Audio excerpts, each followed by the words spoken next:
Ukraynanın pilotsuz uçuş aparatları Rusiya prezidenti Vladimir Putin iqamətgahlarının birinin uzaq mənzilli hücumlardan qorunmaq üçün istifadə edilən S-400 Triumf zenit raket komplekslərinin raket buraxılış mövqeyini vurub. Qeyd olunur ki, buraxılış mövqeyi Rusiya prezidentinə məxsus.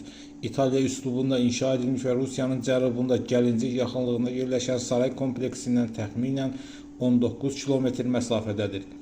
Bu hava hücumundan müdafiə sistemi sarayın qorunması üçün radioelektron mübarizə sistemləri və mobil atəş qrupları ilə birlikdə istifadə olunur. Kompleksin ətrafında 43,5 kvadrat kilometr ərazini əhatə edən bufer zona yaradılıb. Təhlükəsizlik xidməti sarayın üzərində uçuşu qadağan olunmuş zonanı təmin edir.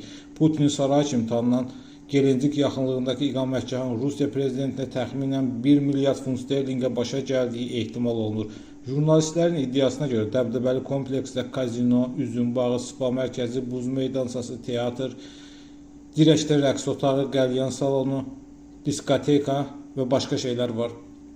2023-cü ildə kompleksə hətta ibadətgah da əlavə edildiyi bildirilib. Hesab olunur ki, Putin Ukraynanın uzaq mənzilli pualarının hücumundan ehtiyat etdiyi üçün bu Qarab dəniz sahilindəki iqamətgahına nadir hallarda gəlir və getdikcə də daha çox Valday gölündə yerləşən güclü mühafizə olan dəbdəbəli bağ evinə üstünlük verir.